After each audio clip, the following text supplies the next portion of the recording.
A ceia do lado de fora. Eu dirigi por 6 horas carregando o porta-malas cheio de presentes e a torta de nozes que minha mãe sempre amou. Não via meus pais e meus 4 irmãos há 2 anos. Estacionei o carro, sentindo o cheiro do assado vindo da cozinha, mas algo estava estranho. Havia uma corda de isolamento cercando toda a varanda da casa. Quando tentei subir o primeiro degrau, meu pai abriu a porta. Ele não sorriu. Ele segurava uma prancheta e usava um crachá escrito anfitrião sênior. Parado aí, disse ele, com uma voz fria. Você não fez o agendamento prévio com 30 dias de antecedência. Seu nome não consta na lista de convidados prioritários deste ano. Eu achei que era uma brincadeira, uma dessas piadas sem graça de família. Tentei rir e dar um passo à frente para abraçá-lo, mas ele estendeu a mão, me barrando fisicamente. Pai, sou eu. Seu filho. Eu trouxe a torta e os presentes para os meus sobrinhos. Ele olhou para a torta com desdém e consultou um papel. A cota de açúcares para esta noite já foi preenchida pelo seu irmão mais velho, que pagou a taxa de exclusividade gastronômica. Você não é bem-vindo aqui dentro. Na verdade, segundo as novas regras da família, você foi rebaixado para a categoria de parente distante nível 3. Minha mãe apareceu na janela, olhou nos meus olhos e, em vez de me defender, apenas fechou as cortinas de veludo. Meu pai então apontou para um cercadinho de madeira, montado no meio do gramado sob a chuva fina que começava a cair. Se quiser participar, seu lugar é ali. Você pode observar a ceia pelo vidro da janela, mas não tem direito ao áudio e nem às sobras. O pior de tudo? Meus irmãos estavam sentados à mesa rindo e cada um deles tinha um cronômetro ao lado do prato para garantir que nenhum deles falasse comigo por mais de 5 segundos, sob pena de multa. Enquanto a chuva engrossava, eu observava pela janela o banquete lá dentro. Meus irmãos devoravam o peru e brindavam com espumante, enquanto eu tremia no cercadinho de madeira no gramado. Foi então que meu pai abriu a janela apenas uma fresta e passou um papel plastificado, o catálogo de permissões temporárias. Como você não se planejou, terá que comprar seu acesso, disse ele, sem o menor traço de remorso. Se quiser entrar para usar o banheiro, a taxa é o seu relógio de pulso. Se quiser um prato de comida, terá que assinar um documento abrindo mão da sua parte na herança do carro da família. Eu olhei para os meus irmãos. Marcelo, o mais velho, levantou um pedaço de coxa de peru e começou a mastigar lentamente, fazendo um sinal de joinha com a mão, como se estivesse me incentivando a aceitar o trato. Eles não estavam tristes por mim. Eles estavam competindo para ver quem ficaria com a maior fatia do que eu perderia. O ápice do absurdo aconteceu quando minha irmã, Letícia, saiu na varanda com um balde de água gelada. Eu achei que ela ia me ajudar, mas ela apenas jogou a água no chão ao redor do meu cercadinho. O papai disse que o parente nível 3 precisa de um fosso para não contaminar a aura festiva da casa principal. Ela explicou, com uma voz infantilizada e cruel. Mas se você quiser, eu posso te vender uma toalha seca por R$ 200. Aceito Pix. Eu gritei que aquilo era loucura, que éramos uma família. Minha mãe então abriu a porta por um segundo, não para me abraçar, mas para recolher os presentes que eu tinha trazido. Ela os pegou, avaliou o peso de cada um e disse: estes presentes só garantem que você possa ficar no gramado por mais 1 hora. Se quiser continuar vendo a gente comer depois das 9 da noite, terá que lavar todos os pratos da ceia. Pelo lado de fora, usando a mangueira do jardim. A falta de bom senso era absoluta. Eles me tratavam como um invasor comercial em minha própria casa, transformando o afeto em uma transação financeira degradante. Enquanto eu tentava me secar com as mãos sob a chuva, um carro de luxo encostou na calçada. Meu pai, que até então estava rígido e frio, correu para o portão com um guarda-chuva imenso, curvando-se em sinal de respeito. Do carro não saiu um parente, nem um dignatário ou autoridade. Saiu o ex-namorado da minha irmã. Um homem que tinha traído ela publicamente e roubado economias da nossa família anos atrás. Para minha total descrença, meu pai estendeu um tapete vermelho da calçada até a porta de entrada. Meus irmãos saíram para recebê-lo com aplausos. O homem, que me viu ali no cercadinho, parou por um segundo, soltou uma risada debochada e jogou uma moeda de R$ 1 na minha direção, como se eu fosse um bicho de estimação exótico. Por que ele pode entrar e eu não? Gritei indignado. Ele destruiu o coração da Letícia e roubou vocês. Minha irmã, que há pouco estava rindo com os outros, se aproximou da janela com um olhar de adoração para o Ezer.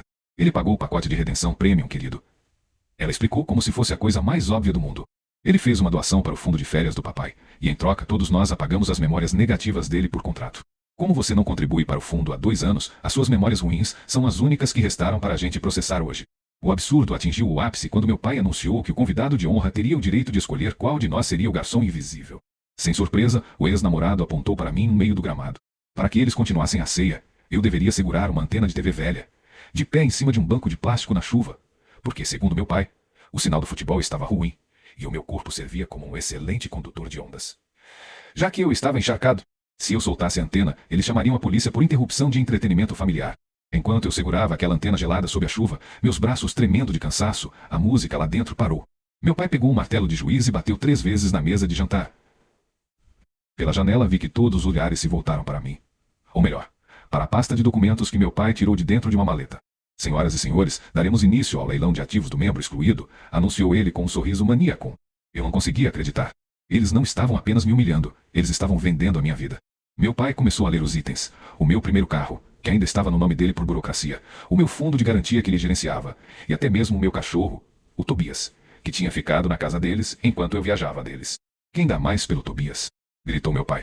O lance inicial é uma semana de massagem nas costas para o nosso convidado de honra. Marcelo, meu próprio irmão, levantou a mão imediatamente. Eu dou 2 semanas de massagem e ainda lavo o carro dele todos os dias? O cachorro é meu. Eu comecei a gritar, socando a grade do cercadinho, mas eles simplesmente ignoraram. O convidado de honra, o ex-namorado da minha irmã, deu um lance ainda mais bizarro. Eu ofereço perdão de uma dívida antiga da Letícia em troca de todas as fotos de infância dele. Quero usá-las para fazer colagens de piadas na internet. Minha mãe aplaudiu de pé, chorando de emoção. Ela se aproximou da janela e gritou para mim. Não seja egoísta.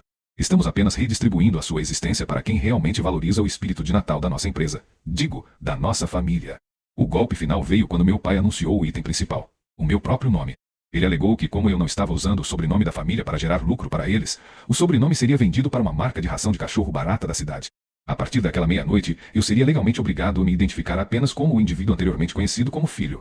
À meia-noite, o sino da igreja da praça tocou. Eu estava congelado, os dedos grudados na antena, quando meu pai saiu com um documento de 100 páginas e uma caneta de ouro. Ele não me trouxe um cobertor ou um prato de comida. Ele trouxe o termo de renúncia à existência biológica. Assine aqui, ordenou ele. Ao assinar, você admite que nunca nasceu desta família. Isso nos permitirá deduzir o seu custo de criação dos últimos 20 anos no nosso imposto de renda como investimento perdido. Eu olhei para dentro da casa. Eles estavam abrindo os meus presentes. Meu irmão Marcelo usava o relógio que eu comprei para meu pai e minha mãe estava usando o perfume que eu trouxe para ela enquanto ria com o convidado de honra. Eles nem olhavam mais para fora. Eu era apenas um número negativo no balanço financeiro deles. E se eu não assinar? Perguntei com a voz falhando. Meu pai deu um sorriso de lado e acionou um controle remoto.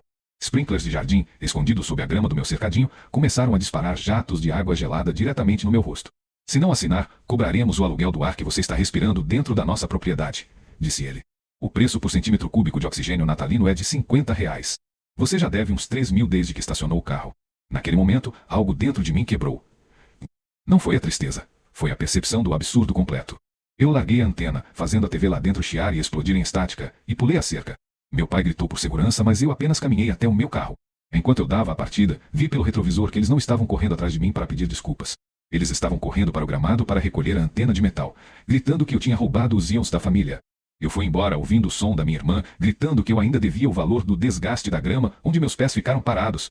Nunca mais voltei. Hoje, recebo boletos mensais por e-mail cobrando o direito de saudade que eles alegam sentir, anexados a fotos deles queimando minhas fotos de bebê para economizar no gás de cozinha.